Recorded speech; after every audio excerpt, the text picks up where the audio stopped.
Te paso el micro.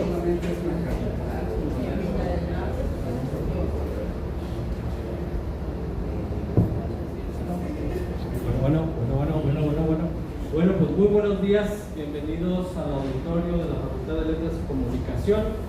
El día de hoy vamos a tener el último evento de este coloquio internacional, Riesgos y Desastres ante Miradas Humanísticas y Sociales, y lo vamos a hacer pues cerrando con broche de oro con la presentación del doctor Rogelio Altés. Él es profesor investigador de la Universidad Central de Venezuela y pues nos ha congraciado muchísimo su visita. Desde la semana pasada hemos tenido varios eventos que ustedes han asistido y constatado, y el día de hoy nos va a presentar la conferencia Metodología para la Investigación de Desastres de Muertes Masivas. Como ustedes saben, la situación de nuestros países se enfrenta a un contexto muy especial en el cual pues, se manejan cifras de fallecidos en un número muy abundante, y un poco hacia allá va esta reflexión crítica del acontecer.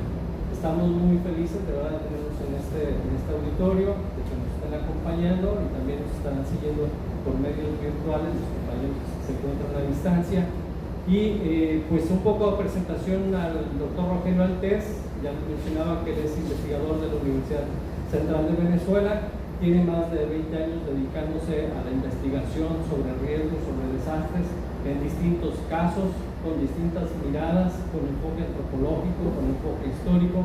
Empezó su carrera como antropólogo y por allá en 1992-93 lo invitaron a participar en el equivalente al Servicio Sismológico Nacional que tenemos aquí en México, y fue ahí como empezó a relacionarse con los documentos acerca de terremotos en Venezuela, y de ahí surgieron un montón de productos, entre ellos un catálogo de sismos de Venezuela, que la verdad que es una joya como documento, y otros trabajos posteriores, entre ellos lo relacionado con los sismos de 1812 en el periodo independentista de Venezuela. En el marco del contexto social en el que se presentan estos eventos, pues es muy especial, y él ha sabido de manera extraordinaria transversalizar esa información, contextualizarlo y entender todas las causas que subyacen al desastre, que en ocasiones suele adjudicársele a la naturaleza, pero que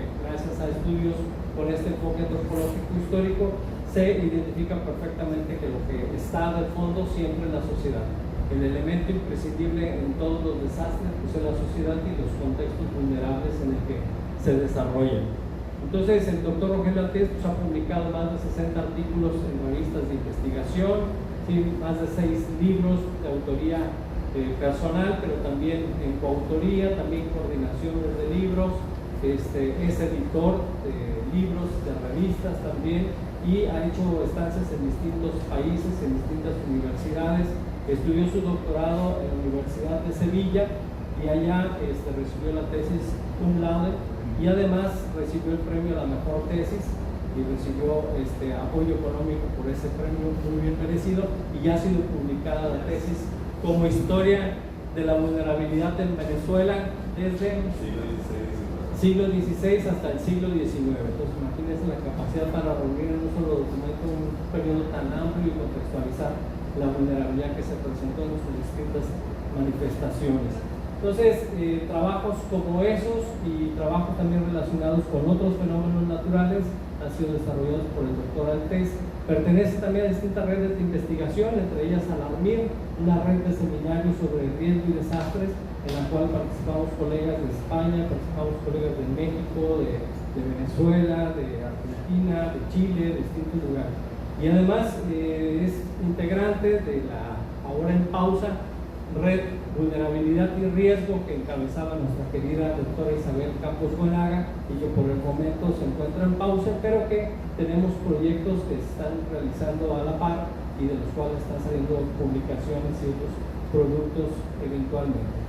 Entonces, sin más preámbulo, voy a darle el micrófono al doctor Rogelio Altés, agradeciéndole nuevamente la generosidad de su visita y su atención, y quisiera, por favor, que lo reciban con un fuerte aplauso y que lo disfruten.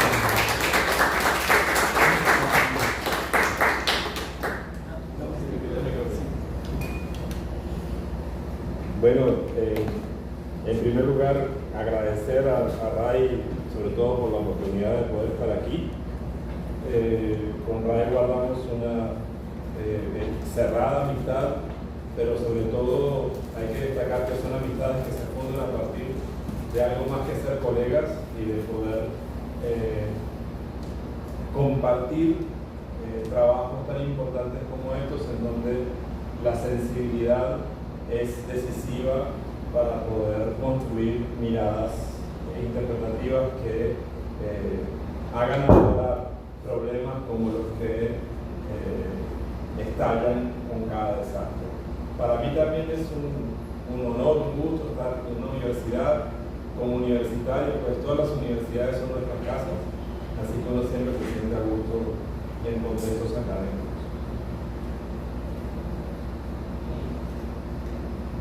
Yo quiero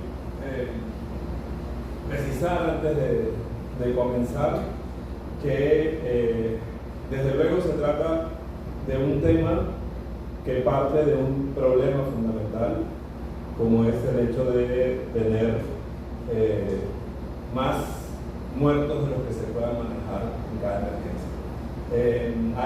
Este problema concreto, como uno de los indicadores de cada desastre, desde luego debe ser comprendido a partir de la profundidad y la densidad que el mismo representa. No es solamente un problema técnico, no es solamente un problema concreto, y de eso precisamente es que vamos a hablar hoy. En este sentido,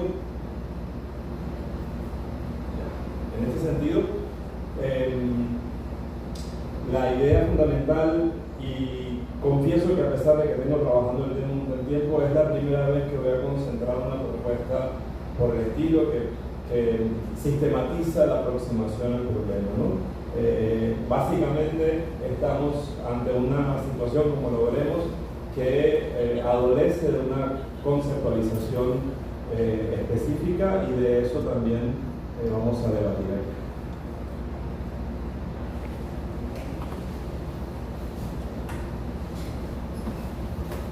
Antes de definirlo, podemos entender que los desastres de muertes masivas, básica y descriptivamente, son problemas, ¿sí?, o un conjunto de problemas que sobreviven a ciertas condiciones, no todas ellas asociadas con fenómenos naturales destructores, sino que los vamos a ver que pertenecen también a otros contextos. El conjunto de problemas característicos son, digamos, fácilmente divisibles, advertibles en la realidad, ¿no? Sobre todo la falta de preparación de recursos técnicos y metodológicos con relación a atender un problema por el estilo. Se trata además también de problemas para identificar cuerpos, ¿sí? Eso trae además de la mano problemas jurídicos, problemas que tienen que ver también con cómo se atienden los desaparecidos. ¿Qué pasa? Además lo ponemos entre comillas también, porque no todos los desaparecidos son cuerpos que nunca más se hallan, muchas veces son cuerpos no identificados. También tiene que ver con un problema de falta de recursos profesionales médicos y forenses para atender algo que sobrepasa esa capacidad de respuesta. Sin duda también carencia de respuesta institucional, que es absolutamente común. Uso inescrupuloso político y económico del problema, que hemos advertido sin duda con cualquier cantidad de desastres, de gran cantidad de muertes. El miedo al cadáver, que es un asunto que es sumamente común también, sobre todo frente al hecho mismo, frente a presenciar los muertos en un desastre. Y uno de los problemas más importantes, la falta de precisión en la cuantificación de los cadáveres, que conduce y engloba todos estos problemas, ¿no? Veremos cómo la idea de que los desastres pueden calificarse a partir del número de muertos es un error. Todos estos problemas se articulan entre sí y forman parte, quizás con muchos otros, de lo que representan los desastres de muertes masivas. Para poder aproximarnos a ello, tenemos que partir del hecho fundamental, como decíamos, que no existe una definición al respecto. No conseguiremos una definición de desastres de muertes masivas sino aproximaciones que están llegando desde diferentes ámbitos, especialmente en el caso de algunas organizaciones supranacionales. Por ejemplo, la Organización Mundial de la Salud trata el hecho de, sobre la idea de que cuando hay más cadáveres de los que se pueden manejar con recursos locales, estaremos entonces ante muertes masivas. Pero técnicamente también se le ha llamado, y sobre todo desde el lado de la medicina forense, incidentes de fatalidades, muertes masivas o desastres masivos en general. En todo caso, estos problemas están apuntando, ¿sí?, al hecho de un alto número de muertes y no necesariamente al hecho de que un desastre se califique por un alto número de muertes. Insistiremos en ello precisamente por el hecho de que observamos periódicamente la atención al problema, a desastres a partir de un elevado número de muertes, como si se tratase precisamente de una escala, ¿no? Esta idea de utilizar la cifra de fallecidos como una escala de magnitud del evento es un error, pero también es un indicador de la falta de herramientas al respecto, ¿no? Inclusive vemos este tipo de confusiones en organismos supranacionales especializados en el tema. Por ejemplo, el caso de ACNUR, que además ACNUR trata el problema de los desplazados, ¿no? Habla todavía de desastres naturales, estamos en el siglo XXI, e incluso tiene una escala, ¿sí? A ver si, como ustedes pueden ver, una escala en donde, de acuerdo a la cantidad de muertos, hay un ranking, ¿no? Esta idea de que los desastres se pueden medir por gente muerta también nos conduce a pensar de que el hecho es el que está produciendo el sismo o el huracán, ¿no? Y que esta parece ser una escala, y cuando en realidad no tenemos ni siquiera herramientas para poder contar los muertos. Otras cosas, por ejemplo, la Organización Meteorológica Mundial, estos son capturas hechas hace pocos días, ¿sí?, que todavía hablan, por ejemplo, de cifras elevadas por ciclones, como si eso también fuese en efecto una escala. Se lo señalo en rojo para que vean que se trata de eventos que están midiendo por cantidad de muertes y no por otro tipo de indicadores. Esta es la escala que tiene la Estrategia Internacional para la Prevención de Desastres, que se desprende directamente de Naciones Unidas, en donde habla de un índice de mortalidad, ¿sí?, a partir de rangos de muertes. O bien, por ejemplo, el hecho de que en una página internacional estamos hablando de eso, un ranking en donde ciertos países ocupan una escala a partir del número de fallecidos, los que seguramente nunca han sido formalmente contados.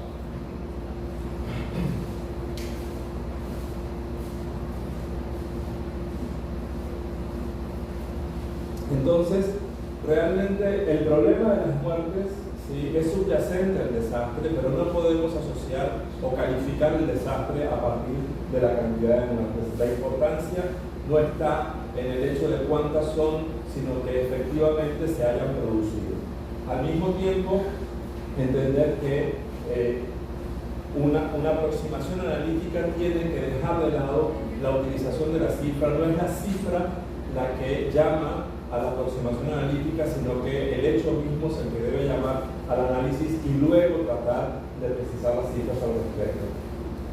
Y que, sin duda, incluso como decía Ray al principio, la aproximación al problema tiene que dar cuenta de la comprensión contextual del hecho que produce resultados por el estilo y no necesariamente de estas cifras elevadas como si fuesen atractivos, ¿no?, como hacer un ranking al respecto. Para una definición, ¿sí?, hemos estructurado algunas variables que parecen ser decisivas al respecto.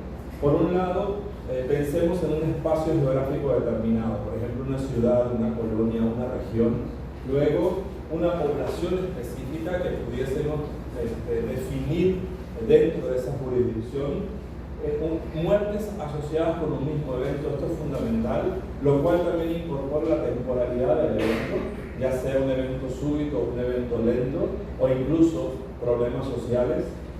y una alta densidad de fallecidos, es decir, una relación entre esta mortalidad y esta condición demográfica que nos permite entonces establecer una idea de que efectivamente estamos hablando de un número significativo de fallecidos.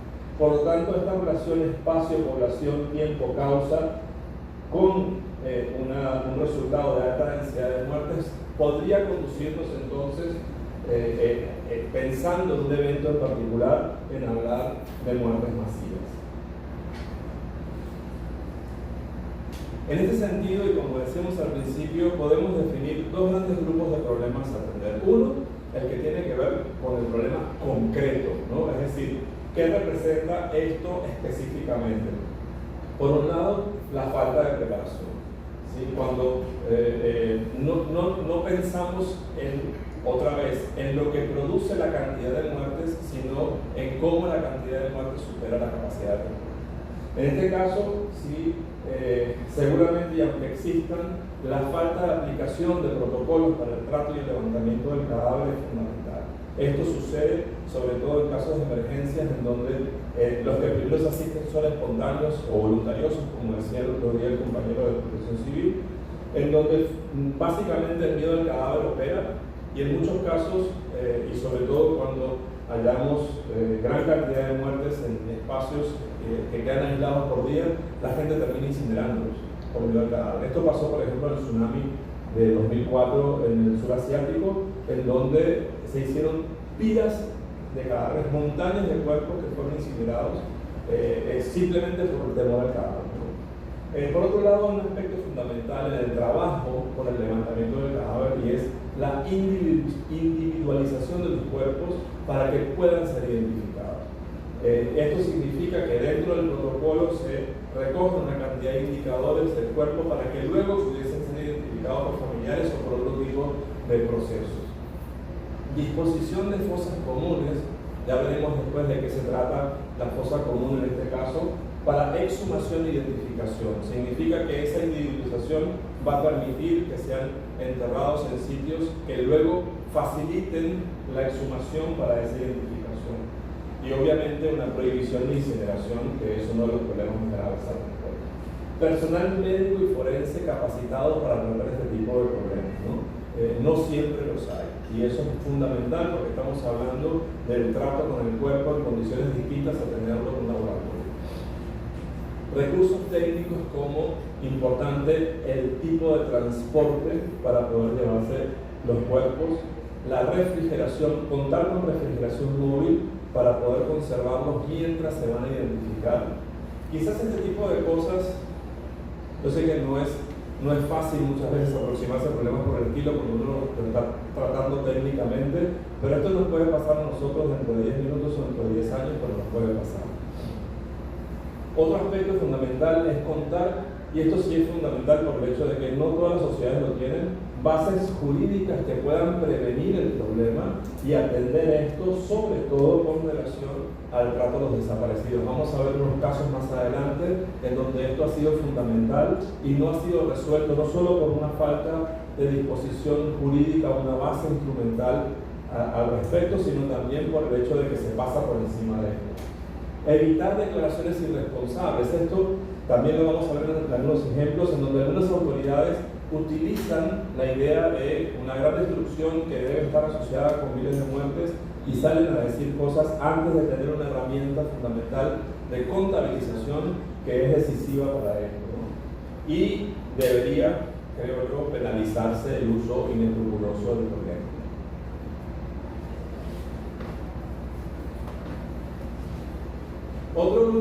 Otro aspecto tiene que ver con la investigación. Es decir, cómo investigamos un problema ya es un asunto distinto al problema concreto del trato de la emergencia o del trato del problema en el campo, ¿no?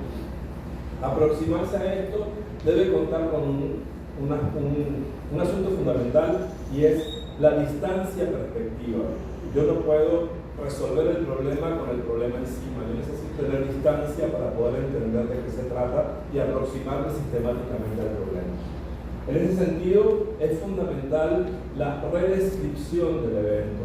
Si nos aproximamos a un caso del pasado o incluso a un caso cercano, reconstruir metodológicamente el hecho nos ayuda a ordenar las cosas que pasan en el tiempo y entender qué es lo que ha pasado con todo esto nos va a permitir ordenar esa observación. Al mismo tiempo, sin duda, comprender analíticamente el contexto desde todos los puntos de vista que nos permitan razonar críticamente después ante el problema, ¿no? Y ampliar el espectro de investigación, las fuentes de investigación. Esto es decisivo. Por lo general, los investigadores nos concentramos con fuentes tradicionales.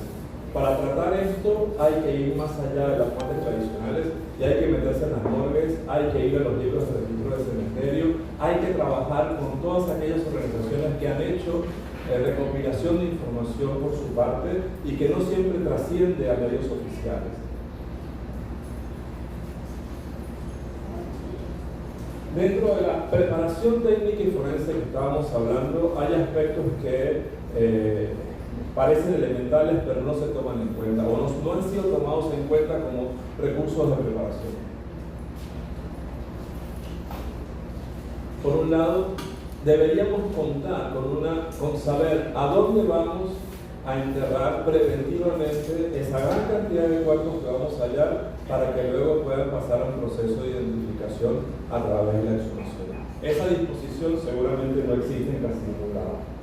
Luego, el seguimiento estricto del protocolo de levantamiento de cadáveres, ¿no? Por lo general, y ante este tipo de emergencias, como no hay preparación, opera cualquier tipo de forma de trato del cuerpo y eso es grave para la identificación. Individualización de los cuerpos, que insisto, es decisivo, lo vamos a ver en algunas imágenes. Recursos de refrigeración. Esto es una de las cosas más difíciles. Contar, por ejemplo, con grandes contenedores de nevera predispuestos al respecto y que estén allí esperando por años, eso no va a pasar. Pero como no pasa, cuando nos enfrentamos al problema, tenemos entonces cuerpos que pueden estar en proceso de descomposición y que no contribuyen a la identificación para nada. Y además que termina siendo un problema grave para el manejo de los cuerpos. Otro problema que yo creo que es más fácil conseguir los contenedores de refrigeración que tener una articulación institucional predispuesta y que funcione al respecto, ¿no? Lo cual además necesita de plataformas que se entrecrucen, no solamente toma de decisiones, coordinación, mando, preparación, sino también el cuerpo jurídico, como decíamos, que pueda intervenir esto antes y que tenga además la disposición de poder atender a los familiares. Los familiares demandan esto, pero también los familiares son una vía fundamental dentro de este problema. Tienen que ser considerados. El problema del cadáver, el problema del muerto no es algo que ya pasó. ¿Sí? Los muertos tienen una continuación, que son los familiares, los dolientes, las víctimas y todos los problemas que están en relación con esto, ¿no? Al mismo tiempo, otro de los recursos importantes es que en el proceso de individualización se deben fotografiar cada uno de los cuerpos para que puedan ser publicados. La búsqueda de los familiares puede pasar por estaba vestido de tal manera, llevaba tal cosa, ¿sí? Y eso puede ayudar muchísimo para la identificación. Recopilar información de cada una de estas personas a través de familiares o a través de otros recursos y tenerla predispuesta para el momento de la identificación también es importantísimo. Y además, otra de las cosas que sobre todo en los casos de emergencia genera gran confusión es el hecho de no tener sistemas de acopio de datos que permitan formalizar y ordenar metodológicamente la información captada. Buena parte de esto se abren páginas en internet para que la gente ponga datos y estos datos se confunden, la gente inclusive pone datos falsos o confusos y no existe un protocolo de levantamiento de información que ayude a la reconstrucción del hecho y sobre todo a poder tener claro quiénes son realmente las personas que están desaparecidas o personas que pueden haber fallecido en este tipo de eventos. Esta imagen, por ejemplo, corresponde luego del tsunami de Sri Lanka. Estos son fosas comunes en donde están precisamente individualizados los cuerpos y están estas banderitas que están acá, indican el espacio para que luego puedan ser exhumados correctamente para el proceso de identificación. Aquí vemos un problema grave de falta de refrigeración. Entonces, para tratar de conservar los cuerpos se utiliza hielo seco que inclusive quema los cadáveres. El problema del traslado. necesitar vehículos para poder ser trasladados y que puedan ser exhumados correspondientemente. ¿Sí? Bueno, estos son japoneses, son perfectos, así que lo tienen inclusive en unas mamparas y lo hacen todo tan ordenado que hasta la broma. Pero bueno, ellos lo pueden hacer bien. O lo que decíamos, la quema del cuerpo por miedo al cadáver. Los cadáveres no contaminan a menos que estén en contacto con agua potable. Y esto todavía se cree que el cadáver contamina, es un miedo ancestral, ¿sí? Pero el cadáver no contamina, a menos que entre en contacto con algo que se consuma. Muy bien. También es importante destacar, porque hablamos de cosas comunes y esto nos trae a problemas que ya conocemos históricamente, ¿no? En este caso es distinto, es una disposición para una exhumación con fines de identificación, por lo tanto no es lo mismo que lo que conocemos normalmente como cosas comunes producto de actos criminales, ¿no? De manera que sí sabemos que esto es otro problema también que forma parte de muertes masivas, pero que no es la predisposición al respecto, que hay muchísimas cosas comunes por ejecuciones extrajudiciales, por crímenes, por autoritarismo, por totalitarismo, por dictadura, que tienen una gran cantidad de cuerpos en espera de ser incluso hallados, ¿sí? Pero que no tienen nada que ver con lo que estamos hablando en este caso. Ejemplos, desde luego, los que conocemos, el nazismo, la guerra civil en España, las dictaduras del Cono Sur, la violencia en Colombia, la violencia aquí en México, ¿sí? O en el caso de Venezuela, el Caracazo, que fue un estallido social en 1989, en donde buena parte de los cuerpos que fueron ejecutados, ajusticiados por las fuerzas públicas, fueron exhumados en una fosa común como quien tira basura, ¿no? Luego de esto fueron descubiertos y ahí hubo un proceso de identificación que también, en lugar de hacer justicia, fue explotado políticamente por el gobierno de Chávez y tampoco contribuyó a que esto se resuelva como un problema. Aquí vemos, por ejemplo, el caso del nazismo, ¿sí? Esto es en Colombia, esto es en España, esto es en Argentina, ¿sí? Esto es aquí, ¿sí? Y esto es lo que debería ser, ¿no? O sea, por eso lo contrastamos, son cosas diferentes. Una es el resultado de actos criminales contra la humanidad y otra es el resultado de un recurso metodológico.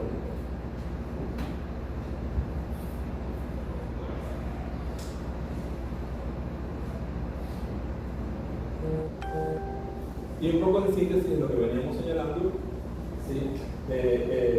La capacidad, la superación de la capacidad de respuesta en cada evento, independiente del número de muertes al respecto, ya da cuenta de un desastre, ¿no? El número de muertes, insisto, no es directamente proporcional a la magnitud del evento. ¿Sí? Un desastre puede destruir una gran cantidad de material, pero no necesariamente producir muertes. El problema, desde luego, debe diferenciarse. El problema concreto tiene que diferenciarse del problema de investigación. Son dos enfoques distintos, ¿sí? El objetivo de una investigación es comprender el problema y no resolverlo.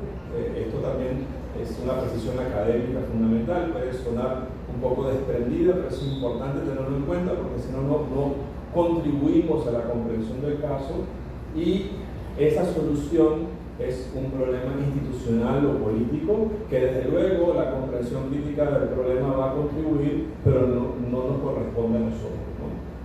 Nos corresponde sí ofrecer soluciones técnicas y científicas que pudiesen contribuir al respecto. Ya que sean adoptadas por quienes toman decisiones es otro problema. Algunos ejemplos de investigación que voy a alcanzar desde resultados de mis trabajos, obviamente todos aplicados a los casos de Venezuela. Los vamos a ver. Uno, el caso Vargas, vamos a ver qué se trata, es una luta torrencial en diciembre de 1999, del cual se hizo un manejo inescrupuloso del número de muertes y nunca hubo una respuesta al respecto. La gripe española es un caso histórico, ¿sí? Y recientemente el caso de las muertes violentas. Le pongo ejemplos con diferentes contextos, ¿sí? Para que podamos comprender que estamos hablando igualmente de desastres, aunque no todos están asociados con fenómenos naturales. El caso Vargas, entonces, está está vinculado a un fenómeno natural destructor, como son aludes torrenciales que además destruyeron una región entera. Aquí hay algunos datos al respecto, ¿sí? de estas condiciones, de estas escenas que rápidamente le dan la vuelta al mundo, pues sin duda la alta destrucción material parece estar asociada casi automáticamente con número de muertos, ¿no? Por ejemplo, este tipo de escenas en donde hay una alta destrucción en el momento mismo de la luz, ¿sí? Esta es la región, esta es una región que tiene muy poco espacio, estas son elevaciones que superan los 2.600 metros, hay muy poco espacio frente al mar para la construcción y por lo tanto este tipo de poblaciones, como ven, apretadas entre la montaña y entre el mar y ocupando un cauce, si aquí tenemos otra vista del mismo lugar, da cuenta desde luego de que con un evento por el estilo el resultado es altamente destructor, ¿no? Por consiguiente, cuando se observan este tipo de cosas, este tipo de imágenes, que son las que dieron la vuelta al mundo, sin duda la impresión es que aquí tiene que haber habido una altísima cantidad de muertos, ¿no?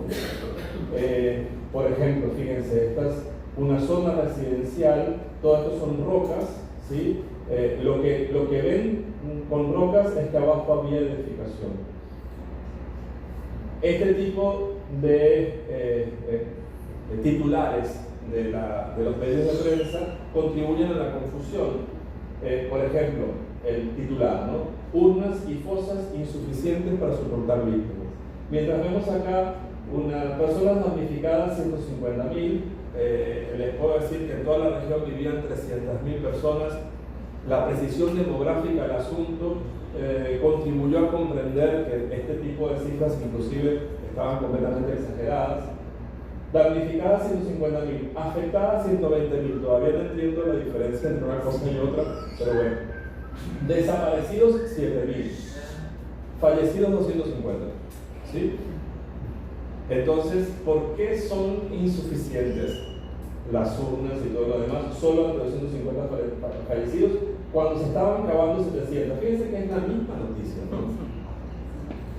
Muy bien, y estas son declaraciones sobre el momento. Esto ocurrió entre el 15 y el 17 de diciembre. Estas declaraciones son todas muy cercanas, como verán. Son todas autoridades, Defensa Civil, el alcalde, el director de Defensa Civil, este era vicepresidente en ese momento, el ministro de Defensa y sobre todo el presidente de la Cruz Roja en 1999, que llegó a la región, se baja del avión, sube en un helicóptero, da una vuelta, se baja del helicóptero y dice 50.000. ¿Sí? Se sube al avión y se va. Entonces, entre, por ejemplo, 25.000, sí, 15.000, 20, 30, 50.000, estamos hablando de un rango, ¿sí?, de decenas de miles de personas. No estamos hablando de frutas, ¿no?, de melones ni de sacos de papa. Entonces, esto sin duda conduce a una duda razonable, o sea, por fin. Pero sobre esto jamás ha habido una declaración oficial. Sobre la base de esto, entonces, hicimos una investigación que, como les decía, pasaba por atender el problema. Es decir, bueno, ¿de qué va una luz torrencial? ¿Sí? ¿Cómo se comporta esto? Si esto es lo que mató a tantas personas, ¿qué es lo que estaba pasando, ¿no? Entonces, esto, para que tengan la escala, esta es la altura, ¿sí?, del evento del 99. Estos son los bloques transportados, ¿sí? Por lo tanto, podemos tener una idea de la magnitud del fenómeno. Lo podemos ver aquí en escala, ¿sí?, para que vean, fíjense el tamaño del bloque, la altura, ¿sí?, el tipo de material arrastrado, ¿no?, el efecto. Aquí ya lo tenemos un par de años después, reforestado, pero la terraza está allí. Y la importancia entonces de poder comprender cómo esto funciona para poder entender ese resultado y la respuesta de las personas al respecto, ¿no? En primer lugar, lo volvemos a ver esto a nivel macro, nos da esta idea, ¿no?, el flujo y los sólidos.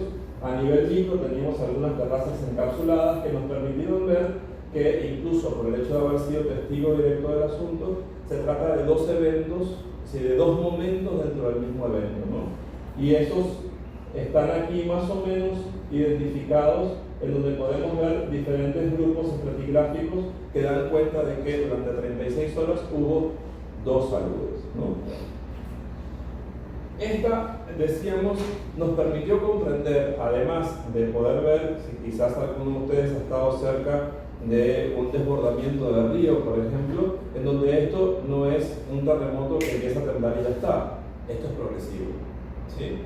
Por lo tanto, mucha gente se dio cuenta que esto estaba pasando y se puso a buen resguardo, sobre todo porque tarda horas, ¿sí? Y además hay un sinónimo para estos eventos que es deslave, y se llama deslave por asociación con la palabra lava, y su avance es más lento. Por consiguiente, fue muy poca la gente que fue sorprendida por el hecho, ¿no? Entonces, esto nos llevó, como decíamos, a una investigación. En la tarde vamos a expandir, porque este es el caso que vamos a, en la conferencia de la tarde, que están libros de registros. Nos llevó entonces a una investigación en fuentes, en donde el resultado, se los simplifico aquí, fue que hay 609 restos hallados. Esa es la diferencia entre los 50.000 de la Cruz Roja, ¿sí? 241 identificados, 368 no identificados. De las 331 denuncias de desaparecidos, o sea, no estamos hablando de 7.000 desaparecidos, ni mucho menos, uno de los desaparecidos fue hallado dentro de los registros del cementerio, ¿sí? De todos estos desaparecidos, hallamos que 212 de las denuncias podrían coincidir con los casos no identificados a través de la información de cada uno de estos casos, y 196 no coinciden de ninguna manera. Parte de lo que hicimos entonces fue sistematizar. Estos son procesos de sistematización de la información hallada con cada uno de los grupos, ¿sí? Tanto los no identificados como los identificados, que inclusive pudimos precisar la procedencia de cada uno para saber cuáles son los sitios más impactados y los que produjeron más muertes, y la conclusión de que efectivamente la suma... Ay, perdón, me voy para atrás. ¿Cómo voy para atrás?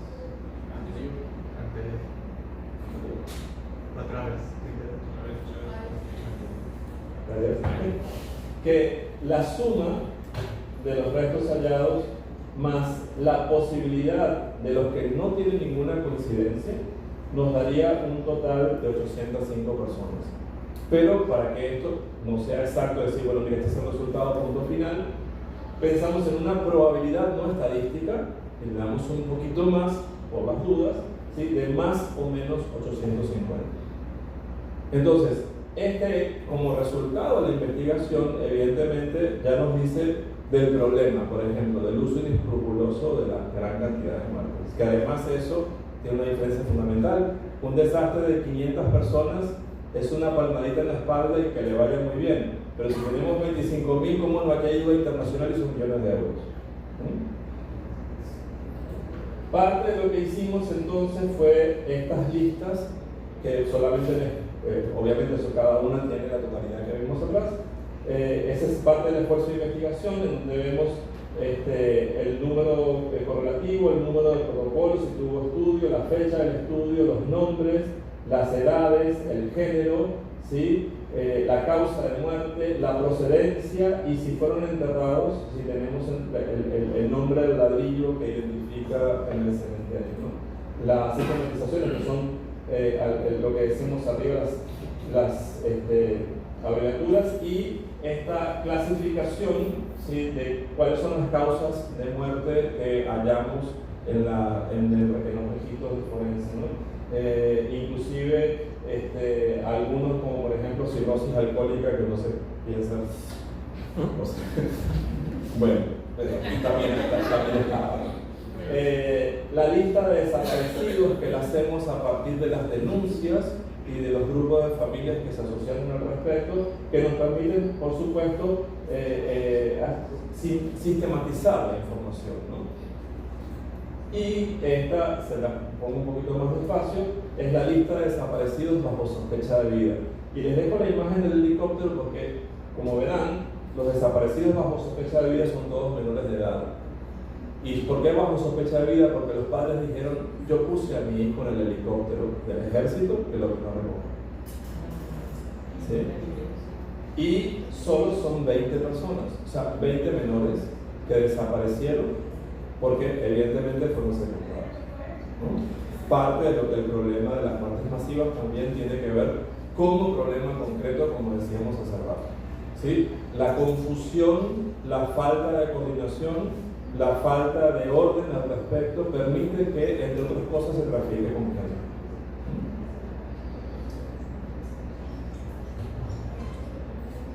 El otro caso, la gripe española, ¿no? Además, aquí, cuando te veía el otro día, vas a ver que hay muchísima coincidencia con lo que hicimos. Entonces, ¿de qué fue la gripe española en todo esto, ¿no? Se trata además de una de las catástrofes más importantes en la historia de Occidente o en la historia global, sin duda. Es el virus H1N1, está articulado con la Primera Guerra Mundial, lo cual hizo que esto fuera devastador. Hay algunos autores incluso que indican que la Primera Guerra Mundial termina por la gripe española, ni siquiera por un acuerdo. Y entre otras cosas que es importante, bueno, además que los focos no se saben exactamente cuáles fueron, es que las vías de propagación fueron puertos y ferrocarriles que para el momento fueron decisivos para poder penetrar los territorios y hacer que el contagio fuese más eficaz, ¿no? Entonces esto nos llevó también a una metodología de investigación que parte de la mayor cantidad de fuentes que podamos tener al respecto, y afortunadamente para este momento en Venezuela hubo muchísima y muy buena información estadística, ¿no? Que podemos incluso recopilar a partir de trabajos específicamente destinados al respecto. Además cruzamos esto con información de los cementerios que nos sorprendió muchísimo, porque en el Cementerio General del Sur, que es el cementerio de Caracas, hay muy poca información sobre enterramientos al respecto. Entonces, bueno, en la búsqueda en periódicos, ¿sí? La Gaceta Médica de Caracas, que fue fundamental también para la información, los libros de cementerio, y este tipo de publicaciones específicas, ¿sí? Que solo son dos, pero que aportaron mucha información, o este Anales de Sanidad Nacional que se inaugura en 1919 y que nos da, bueno, ya aparece ahí, pero desapareció, que nos daba estadística al respecto. Esta es la Junta de Socorros, en donde está el obispo fundamental, ¿no? Hay que agradecerle a Dios los muertos y los vivos. Esta estrategia metodológica incluso nos permitió hacer una periodización del hecho que nos da desde la primera muerte en octubre del 18 hasta diciembre del 18, que como decíamos en un comentario en otro escenario, la gripe termina por decreto presidencial el 31 de diciembre del 18, se acabó la gripe, ¿no? Luego vamos a ver que hay una cantidad de muertos posteriores, pero nos permitió precisamente sistematizar tres momentos, ¿sí? Entre octubre del 18 y diciembre del 19. Aquí tenemos información estadística, como decíamos, o bien este registro que es extraordinario, que está dividido por entidad dentro del país, por mes y los totales, ¿no? Entonces, ¿qué es lo que hallamos al respecto? Aquí sistematizamos rayado por entidad, ¿sí?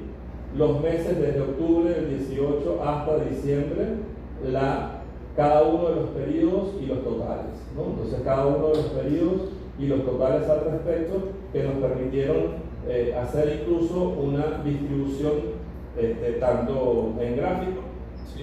Como podemos ver acá, en esta curva, lo que te decía el otro día, que yo la llevo hasta el 19 completo, donde nos da este pico aquí bien importante entre incluso finales del 18 y los primeros meses del 19, ¿no? Esto nos permitió además hacer una distribución demográfica por entidad, las entidades que están rayadas porque no hay información, que nos permitía también identificar cuáles fueron los estados con mayor número de muertes para poder observar el impacto de la gripe, ¿no? Y esto lo vemos acá, obviamente estos son los estados con mayor cantidad de muertes, ¿no? Y están asociados con los puertos más importantes. Y están asociados también con las vías de ferrocarril, que no se las pongo acá porque no da para poder entenderlo, pero entendemos que los vehículos de contacto se corresponden en este caso.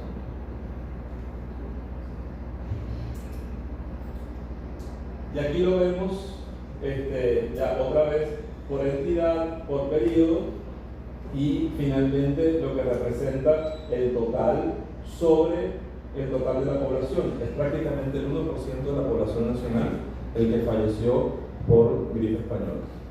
Es un número muy elevado. Muy bien, otro caso, y que tiene que ver con procesos sociales, políticos y de poder, ¿no? Muertes violentas en la Venezuela del siglo XXI. En primer lugar, nos aproximamos a una coyuntura política convulsa que está identificada con vamos a revisar el gobierno de Chávez del 99 al 2012, ¿sí? Se trata además de un proceso de transformaciones abruptas, de cambios institucionales impuestos muy violentos, ¿sí? Cambiaron, no solamente cambió la Constitución, cambiaron leyes penales, formas de castigo, formas punitivas, cambiaron los cuerpos de seguridad. Hubo un evidente ascenso, lo vamos a ver en gráficos, de la violencia en el país, y además también este ascenso se ve de manera abrupta, incluso dependiendo de las fuentes, hasta un incremento del 350% en 14 años. Entonces, este periodo observado lo circunscribimos a muertes violentas. En el caso de Venezuela, las muertes violentas están asociadas con 3 tipos: homicidios, resistencia al arresto y muertes en averiguación. Evidentemente, resistencia al arresto y una muerte, pues es una muerte violenta. Y muertes en averiguación son todas aquellas que no están resueltas, pero que están asociadas con un tipo de muerte violenta. Se dejan de lado las emergencias y otro tipo de causalidades para concentrarse solamente en problemas que podemos identificar sin duda como problemas sociales o problemas de poder. Entonces, tenemos 2 fuentes que han recopilado. Una de ellas es una organización no gubernamental y otra es el Observatorio Venezolano de la Violencia. El Observatorio Venezolano de la Violencia lo ha hecho por proyecciones estadísticas, mientras que Provea lo hizo a partir de fuentes directas que pudo captar de la Policía Judicial. Esto es importante porque a partir del año 2007 el gobierno prohibió el acceso a la información de las muertes violentas por tratarse de un problema político. No obstante, el resultado de estas, que están basadas en fuentes oficiales, es de, como ven, casi 245.000 personas en ese periodo solamente. Aquí tenemos el gráfico según las 2 fuentes, la de arriba es la de Provea, la de abajo es la del Observatorio Venezolano de la Violencia, que indican desde el 99 hasta 2012, ¿sí?, el ascenso de este tipo de hechos. Acá lo vemos como tasa, ¿sí? Importante entenderlo como tasa porque coincide, por ejemplo, con la denominación de epidemia. Y aquí vemos el resultado global, es decir, según estas cifras y según el total de habitantes para el año 2012, casi el 1% de la población había fallecido por este tipo de muertes, ¿no? Entonces también estamos aquí ante muertes masivas, pero en un hecho más dilatado históricamente, por el hecho de que estamos asociando esto con un mismo evento, ¿sí?, el tipo de muertes violentas, con un mismo espacio, la jurisdicción de Venezuela, ¿sí?, las mismas causas, para poder entender que no por el hecho de tratarse de una causalidad social o de poder, no se trata de un desastre, y no por ello también excluirlo de muertes masivas. Muy bien, ¿qué aportan estas investigaciones en general?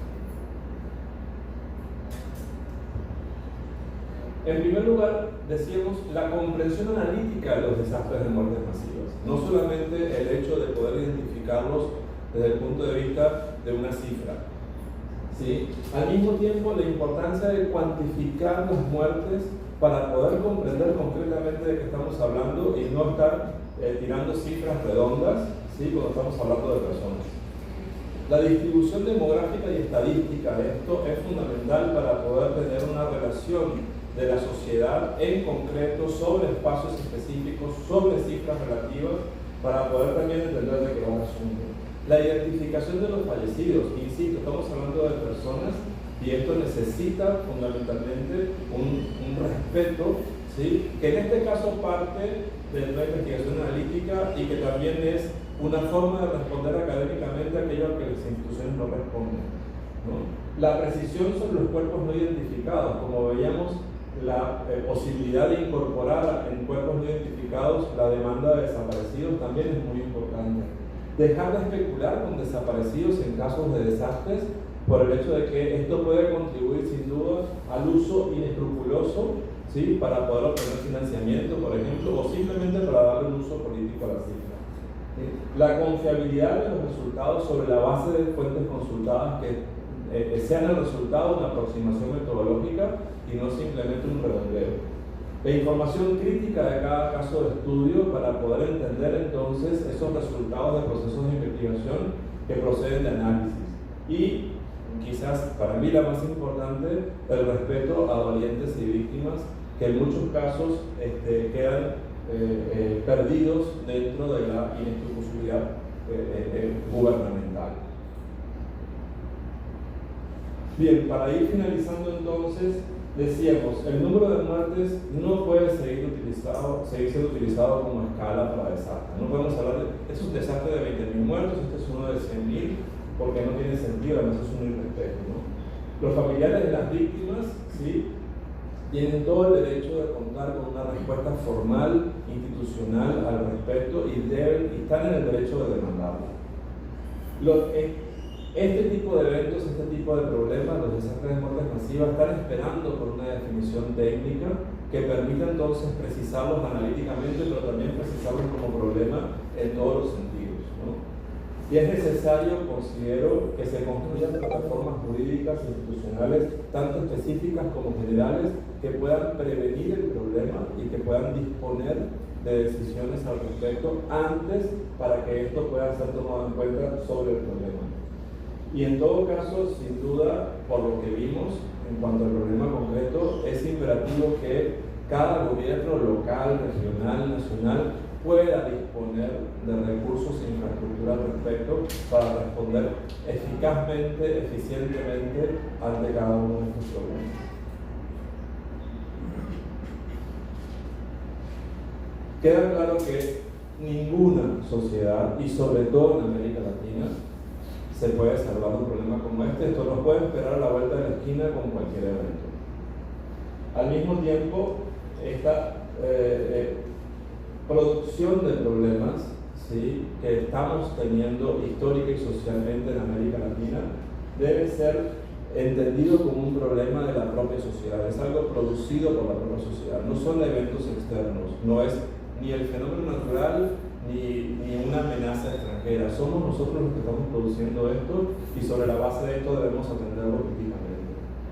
Y en esta profundización analítica, ¿sí?, es que nosotros podremos hallar caminos para prevenir este tipo de resultados, este tipo de evento catastrófico, ya sea puntual o de larga duración. Creo entonces que esta línea de investigación debe crecer, debe ensancharse y además debe nutrirse de todo tipo de miradas para poder atenderla y que pueda tener ya un espacio no solamente de investigación, sino de diálogo también con quienes toman decisiones al respecto. Y creo que nunca más acertada la piedad para el caso. Así que, muchas gracias.